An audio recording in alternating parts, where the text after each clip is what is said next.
My name is Wallace Gator Bradley, and I'm the president of United in Peace, Inc. I'm also known as the urban translator, and I'm the host of the Bradley Report. We got a very important day. Got a special guest here, but let me start off right if I want to keep my life right. I want to first let everybody know that this show is being produced and directed, and my special guest is here because of this woman.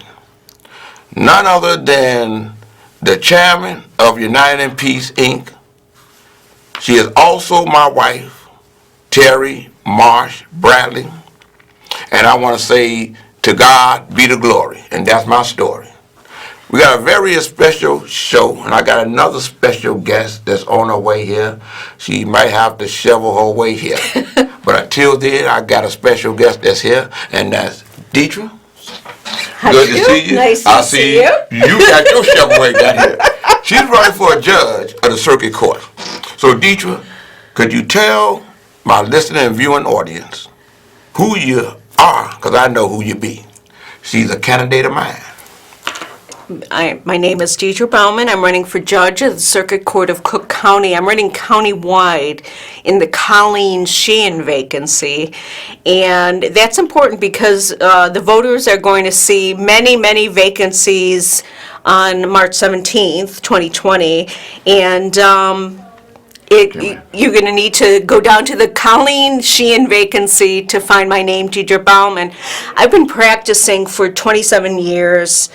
Doing civil rights work, employment discrimination, personal injury work. I've been in court almost every day, so lots and lots of experience doing courtroom work and serving people who have been wronged either by the government or by business or what have you. So I am very qualified to be a judge of the Circuit Court of Cook County because of my experience. I've been in front of many, many judges, so I know what a good judge is, what a bad judge is, and I am going to be a good judge. First of all, yes. She has ethical fortitude and integrity. She's going to be a great judge, okay? She cares about the people because she's from the people. And one of the things is this. You know that little saying that you be saying about fair justice and equal justice for all? Right. You know, so I am the voice. You're the voice. The voice Right. for equal justice, the voice of the people. You know, Deidre, and then something else. I ain't trying to rush no one because my other guest just got here, and I want both of y'all to understand this. What Gator is pushing is criminal justice reform, okay? It's very important. That's why I support Deidre for the circuit court. I'm supporting Michael Hyman for the appellate court, and I'm supporting House for the Supreme Court, because those are three bases for the judicial piece, right? Right. Circuit court. Right. If it ain't heard right in the circuit court, the appellate court won't pay no attention to it. And the appellate court pay attention to what happened in the circuit court for the Supreme Court to pay attention to it. And Kim Foxx is the state's attorney that we pushing. I mean, that's what Gator pushing, okay? And with that, I want y'all, Deidre, tell them your name again, spell that Bowman, and give them a phone number where they can reach your campaign. Deidre Bauman. Deidre is D-E-I-D-R-E. Bauman is B-A-U-M-A-N-N. And the easiest way to get through to me is www.deidreforjudge.com. And you can read all about the many things I've done over the past 27 years. Right. Can they Google you? They can Google me for sure. That's what I'm talking about. Oh, for sure. Hey, don't choke, vote. Thank you. I got something real special I want to share with you. There you go. It's different now. Thank you. Love you. But I grew up in Larrabee Division, better known as Cabrini Green. It's where I learned to be tough, to survive, overcame poverty and sexual assault. For years, the name Cabrini Green was synonymous with racism and poverty, and the towers were symbols for inequality and injustice in Chicago. Time passed and the projects came down, but those problems haven't changed. Now new names symbolize injustice. Names like John Burge and Laquan McDonald. 4 years ago, I ran for state's attorney to change criminal justice in Cook County. I'm running again because we're only getting started. State's attorney is a tough job. Every day my office is under attack. From a president who uses our city as a punching bag, the NRA hell-bent on letting guns flood our streets, and the FOP clinging to the old ways. They'll do anything to undercut progress, including attacking me personally over the Jussie Smollett case. Truth is, I didn't handle it well. I own that. I'm making changes in my office to make sure we do better. That's what reform is about. But we all know, those attacks aren't just about one case. They're about stopping progress in Cook County. And those voices won't tell you that on my watch, we're prosecuting more violent crimes, not just low-level offenses. The gun prosecutions are up. That we're a national model for reform. And that while they focus on headlines, we put the killers of Hadia Pendleton and Tyshawn Lee behind bars. So hear it from me, a girl from Cabrini and a woman standing up to that old boys club. We're on the right path to reforming criminal justice in Cook County and making the system work for everyone. But there's still work to do, and I need your help. Join me. Wow. Well, I know she need no introduction. For those of you that don't know who she is, I'm going to let her explain to you. But one of the things I want to let y'all know, that I take this election very personal. Very personal, not just for me, but because you have begun, since you became state's attorney, the eradication of, for lack of a better phrase, the eradication of corruption in the state's attorney's office, because they was covering up with Burge. You can't say no other way. They was coming up with the Burge convictions. The police was getting away with what they want to get away from. And I see these people coming in and want to run against you because they want to bring it back to like it was. Okay? And I want to say this. I was at the breakfast today that the mayor had. Oh, the prayer breakfast, yeah. Right. And it was a wonderful breakfast. Then this young man, African-American guy, he bring Conway to me and gave her this Conway. And I said, well, I know who y'all. I say, I know who y'all. And like I told the young man and told Conway, but for the betterment of Cook County, I'm a part of We the People in Cook County for you. Thank you. So when you tell our viewing audience Who I am? you are. Hey. You know. Well, it's good to be back. Thank you, Gator, for having me back. I'm Kim Foxx. I'm your Cook County State's Attorney, and it's always a privilege to be here with you. Right. Well, come on, let's get down now. Tell that. Yeah. They didn't sing the truth. Yeah. And within 2 minutes. Yeah. You know what I mean? That's right. But this ain't no funeral. No. Oh, no. You know what I mean? No. So, people need to know that you a mother. Tell everything about you, Kim. I know you. Yes. I want them to know you. Well, I appreciate that. And I think for most people who didn't know what the State's Attorney's Office has done, it's been my privilege to talk about our work and to talk about where I come from and why I do this work. That's important. You talk about the criminal justice system in Cook County. When I took office in 2016, it was the bloodiest year we'd had since 1999. Correct. We had been dubbed the false confession capital of the United States. We had more, people who had been wrongfully convicted that they vacated death row years before because of corruption in our police department, like you said, with Burge. Right. And so when I took office in 2016, we had a lot to deal with. We just had the death of Laquan McDonald. Right. We had communities that didn't trust law enforcement, including the prosecutor.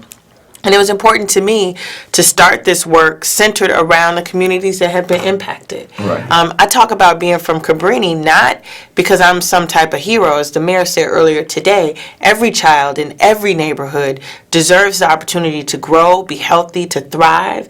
But too many of our young people are being killed. Too Correct. many of our young people in neighborhoods, whether Roseland to Lawndale to Austin, are dying. And we got to do something about that. And so Right. my office has been intent on making sure that communities are represented, that we're righting the wrongs of the past. Correct. You know, we went from the false confession capital to leading the country in the vacating of wrongful convictions. We have 80 convictions that have been vacated just in the last 3 years. Right. You know, I'm glad that you mentioned that because what you have started, Carla, I see you. I just want to ask you one question.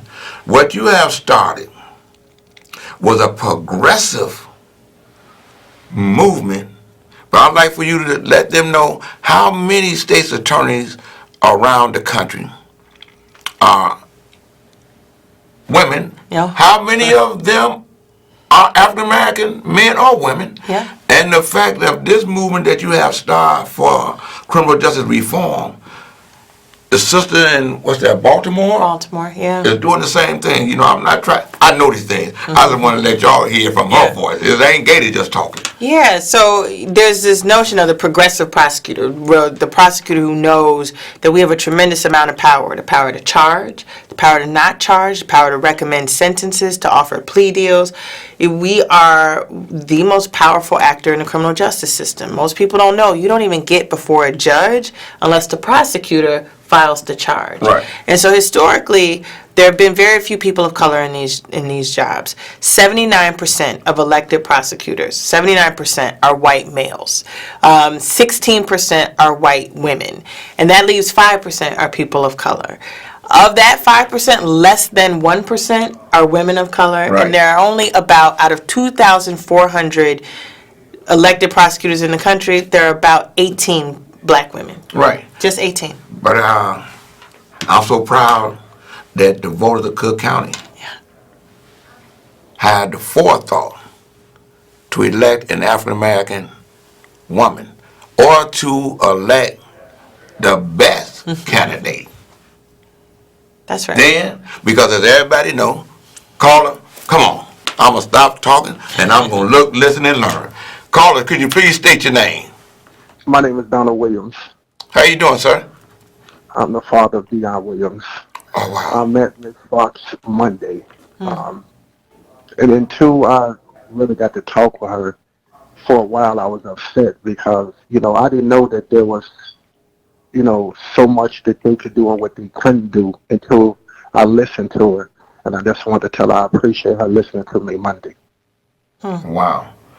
That's a Yeah. victim's family. I appreciate that, Mr. Williams. I had the honor to sit with Mr. Williams and a number of families who were the victims of, who lost children to homicide, to murder. And the reality was there were a number of families who had their cases that had come into court. But there were far too many families where they didn't have the perpetrator. Right. We didn't know the murders were unsolved. And there's a lot of frustration because the justice system has failed too many families. Correct. And I think for some people, the politics of this will be looking to blame. And what I want to do always is be able to connect to people, to be able to explain what it is that I do, how we work with other law enforcement, and to be informed by the people who are closest to the pain. And so I learned, and I always learn so much more from the men and women who have had these devastating losses and continue to fight not only for their children, but for their communities and their legacies, their grandchildren. And so it was my pleasure, Mr. Williams, to sit in company with you and to continue to advocate for you and families like yours. Wow. You know, Kim, people come to me because they know, before I see you, Carla, come on. I want to listen to you so you can talk to her. Caller, could you please state your name? Yeah, James. Hey, Yeah. James. Okay, this is for Kim Foxx. Everybody want to blame you in front of the media, but why can't they blame the alderman? It was a shooting that what Father Flynn had, and Colin Davis and them had a shooting over in his neighborhood. Why they don't blame the alderman for that? But they can't blame you. You know what? I signed up for this job and I knew it was going to be difficult, and I knew that, if we weren't going to do criminal justice right, that we would rankle some feathers, that there would be people who, didn't appreciate how we did our work, and that I would be scapegoated for a lot of things. But like I said, like I always say, I'm from Cabrini. You know what? I know how to hold my own. And so, this isn't about blame. This isn't about pointing fingers. Anytime someone is shot, that shooting that happened last night on the West Side, Wow. there were Barbershop. 12-year-olds. There were children who were shot. We don't have time in this city to sit around pointing fingers.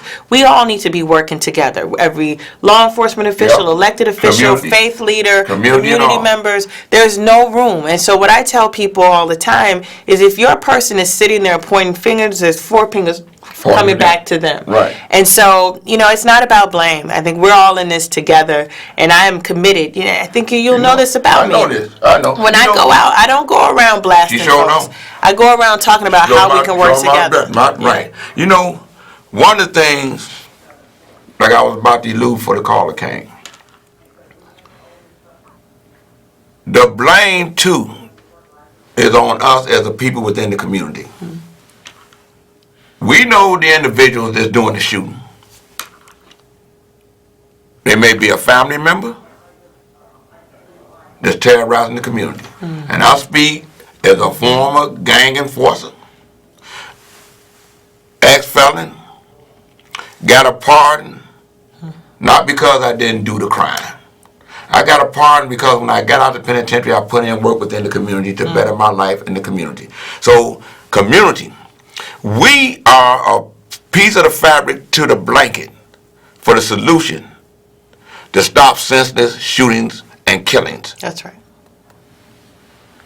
Don't point at her. Point at that individual that's doing it.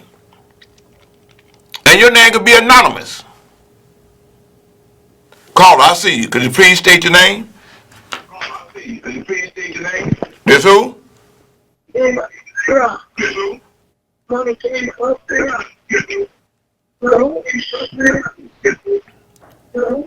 Hold on 1 minute. Hold on, caller. I think we lost him. Right. All right. Let me see. Caller. They get him back. But one of the things. Can we get the caller back? Okay. Yes, I'm still here. This is Reverend Kenneth Davis. Hey, Ken, all the way from Cali. Thanks for tuning in and listening, but I know you're from Chicago, and you pay attention like all those other people that y'all be in California with, and y'all go to Las Vegas, tell them call their relatives and vote for Kim Foxx to be reelected. Now, come on, give me your question, give me your statement. I'm going to send her some money myself, but I just wanted to give a word of praise to you, my brother. It's a lot of us that are very much proud of you and the work that you're doing. And I just want to commend you and say, keep up the good work. Thank you, sir. Because if we don't work, it won't get done. The Lord is going to bless it. And I'm sure we can deal with all the adversities in our community, but like you say, we've got to preach the love and brotherhood. You're right about And that. when we preach love and brotherhood, we'll see changes in our own community. Oh, ain't God no bless question. you. Much love to you. Thank you, man. That's Hey, right. Ken, that's why I say to God be the glory. Yeah. That's our story. But make sure you tell the people, don't choke, vote. You know what I mean? Don't choke, vote. March 17th, 2020. Okay? For righteous criminal justice reform, re-elect Kim Foxx, elect appellate court justice Michael Hyman, circuit court judge Dietrich Bowman, and Supreme Court judge House that's in the House. That's Nathaniel House. That's Gator's criminal justice reform ticket. You know, before I take the next caller, people need to understand about this integrity unit which you having. It was out there when Anita had it. That's right. But you know you had to come in there and put the right people in there. That's right. That's why you had the gentleman come from Texas or somewhere Yeah. to help you put that together. Could you explain Yeah.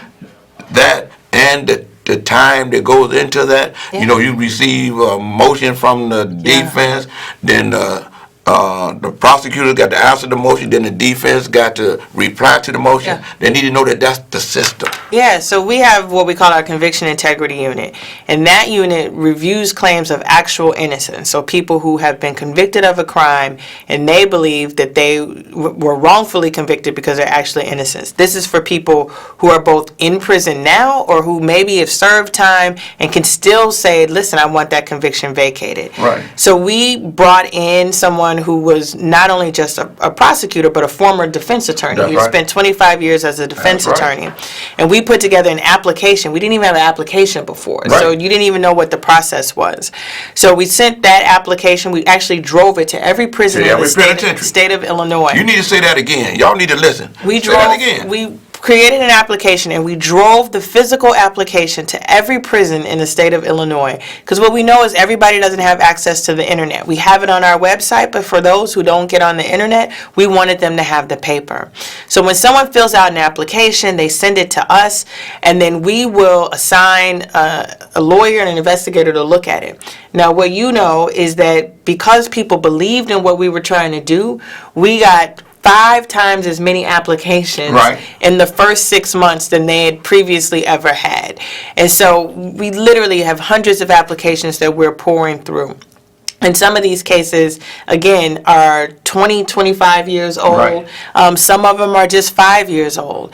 But what we've been able to do is review those cases, and where we believe that that conviction should not stand, go into court and have them vacated. And so far, there have been 80 men and women who've had their convictions vacated. And But it takes time. it takes time. I do want to emphasize. Yes, I want want to emphasize that because we have so many applications and because we have to be thorough, we have to look at the old file, look at all the records. We have to do interviews. We'll likely come down and interview you if you're still incarcerated. Right. If there are witnesses who are still around, we'll have to talk to witnesses.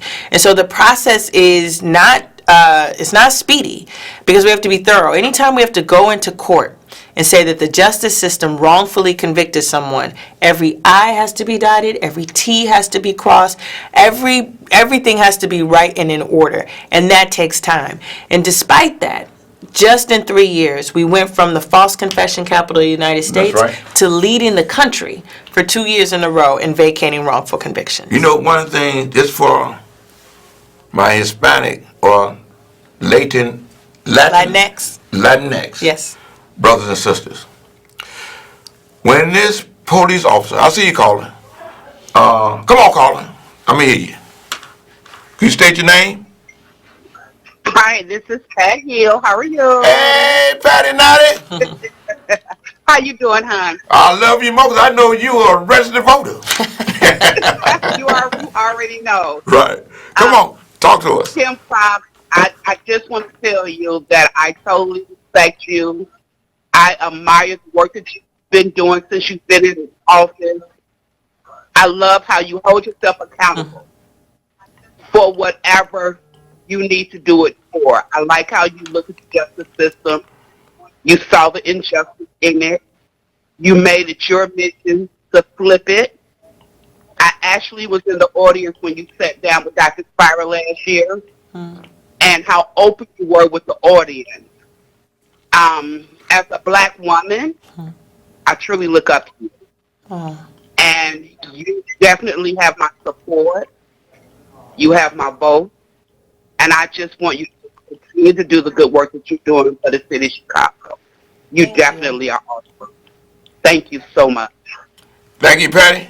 Thank you, Pat. You're I really welcome. appreciate that. Oh, but you know, Kim, boy, the phones are jumping. You hot tonight. Yeah, what? It's the snow. No, it ain't the snow. They got time I got to call. somebody That's Beauty and the Beast. That's Beauty and the Beast. They said knew you was coming, baby. You know, I'm learning. Terry got me being a social media king. Oh, is that You know what this I mean? is? Okay. Hey, y'all. All right. Kim, call the way. So, caller, let me hear from you. Hello? Yes, hello. Hey, Gator. Hey, is this fucking lucky? This fucking lucky. Hey, I'll let you talk to us. Hey, Kim, how you doing? I'm good. How are you? Let me tell you, girl, I'm a community actress and I ain't been out in a minute, but I'm gonna beat them streets like hell for you. I believe in you. I came to you. You know, my son got killed 10 years ago. Yeah. And I had been invited over and over to come, but to the little thing down there on 38th, and I never would come. But I came this year and I heard you speak, and you touched my heart. So I will be out there campaigning for you. Yes, she will. Well, I appreciate that. That means so got much. you, boo.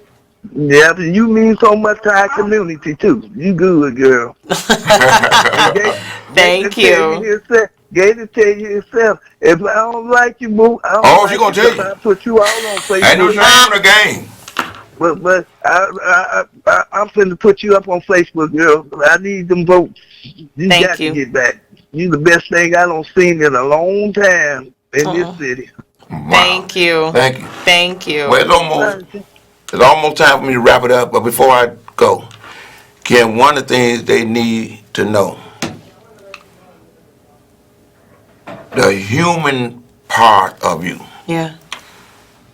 If you don't mind sharing your personal thing, you know, you went through, you was a victim of crime and all this, and that don't make you biased when you want to bring justice, fair prosecution.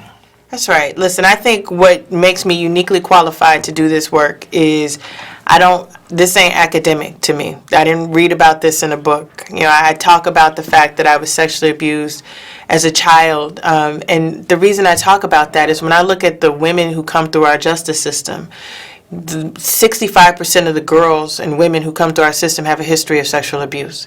So I'm not different than the people who are victims and defendants.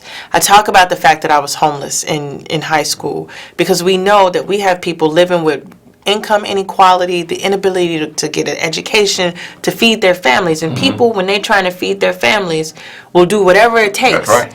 And so I'm empathetic to that. And so I believe you have to show up in your whole self, that you have to be able to talk about your flaws and imperfections, because then it allows me to know for a fact that people are redeemable. Right. Know for a fact that you got a history. Right. And that history informs how you're able to lead and guide others. And that's how I believe I have to be as well. You know, like my history. Call out, see you, because I made my past. Instead of my resume, I made it my resume. That's right. That's right. Caller, if you're still online, can you state your name?